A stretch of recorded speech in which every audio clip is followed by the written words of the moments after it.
Jimmy D responded swiftly. I then got my crew together from my chapter, went down, and started kidnapping their people.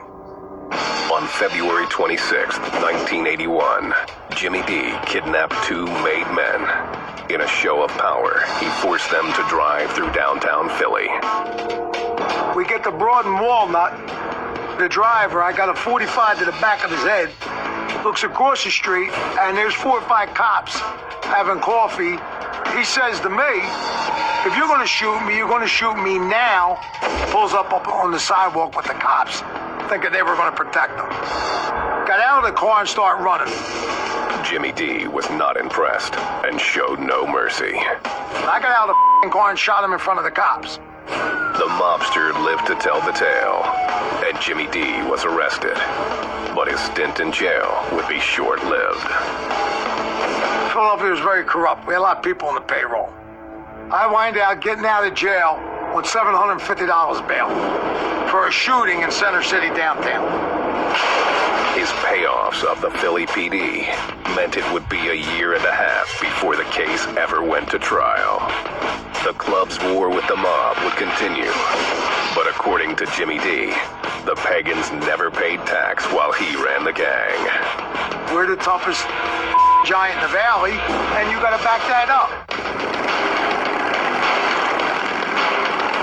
The Pagans motorcycle gang has built a criminal brotherhood based on violence and drug dealing.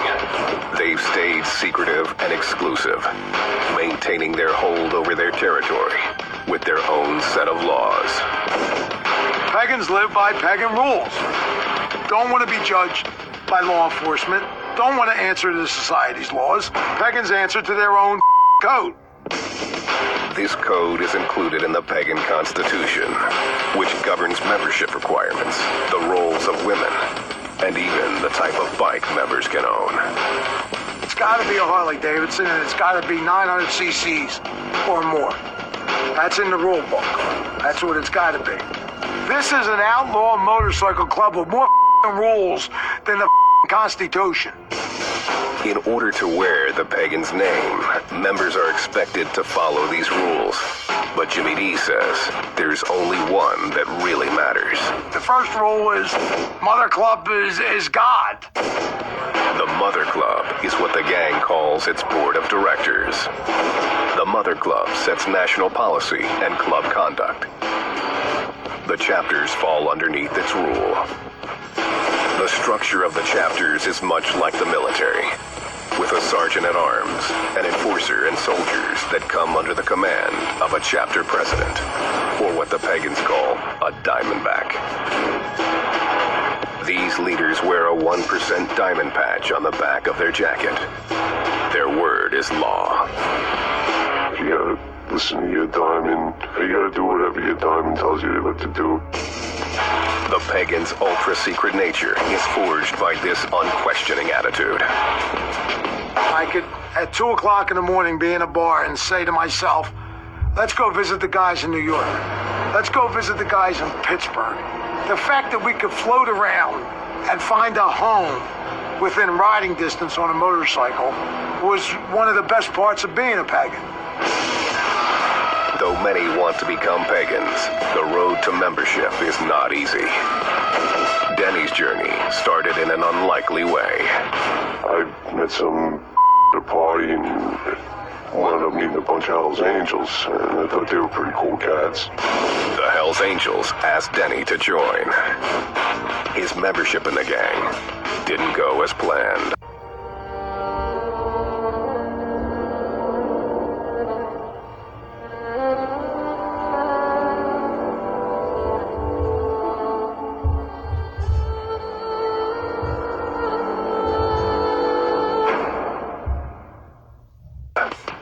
I was at a party a couple years later, and this angel tried to the chick I was with, and I wound up getting into a fight with him. I actually beat his ass, but then I got my ass beat by the rest of them.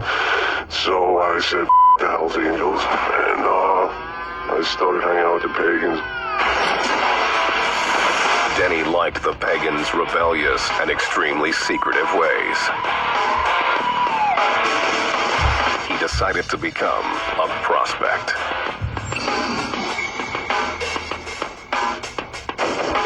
It's a role that gave him many responsibilities with few rights. Any pagan can tell you what to do, but you got boundaries. You won't take a bike, you won't with your old lady, you won't with your house. Denny quickly moved from prospect to full member, eventually becoming a gang enforcer. Some guy messed with somebody's old lady or whatever, and he called me and said, listen, can you handle this for me? And yeah, I got no problem with that. He often didn't know the details. All he needed was a name. I walked into this bar, I saw the guy, walked over and picked up a pool ball, and I bashed his skull in, and threw him out the back door. I got on my bike and I left. When recruiting, the pagans look hard for toughness, loyalty, and a do-or-die attitude that means everything to them. Back then I could handle my liquor. I take care of business, I'll around, I won't take from anybody. I'm not an you know. The pagans' code means they also prize men who can keep their mouths shut.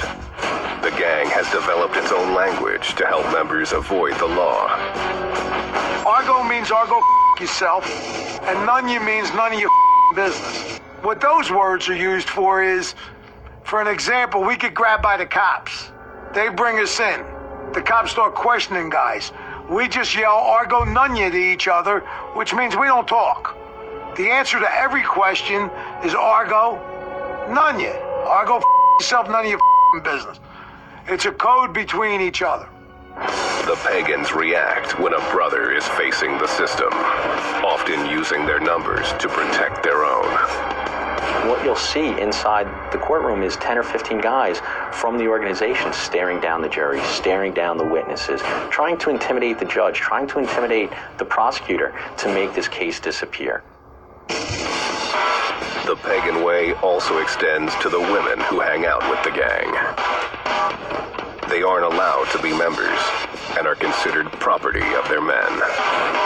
Women have a property patch, if they're lucky enough to have a property patch.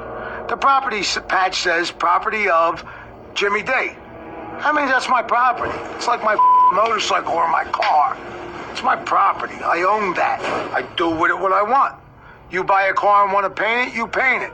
I got a property and I want to turn her out to the bros to we her. The club or its members come first. Business usually comes second. The bike usually comes third. The dog comes fourth. And the woman comes last. In spite of how they're treated, there is no shortage of women who are willing to be pagan property. They like that bad guy, they want to piss off their dad or something like that, you know. Who knows what makes chicks do things, period. And makes them want to bang a dirty biker is beyond me. It's unbelievable. It's like a magnet. The club, the lifestyle, the spotlight, the power tracks them like a magnet. There's more women dying to become a part of it than there are men. The women often become part of the pagans' drug trade. The gang will sometimes use them to carry drugs or weapons. Some clubs use women for surveillance. They'll use it for, they use the women for intel.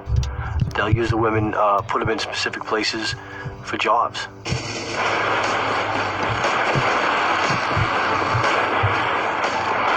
The pagans take extreme pride in their club colors.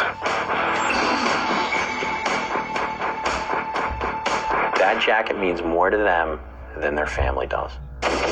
You get on your bike when you got your colors on you with 30 or 40 guys. Everybody's riding two abreast, and cars are getting out of your way, and there's nothing stopping you.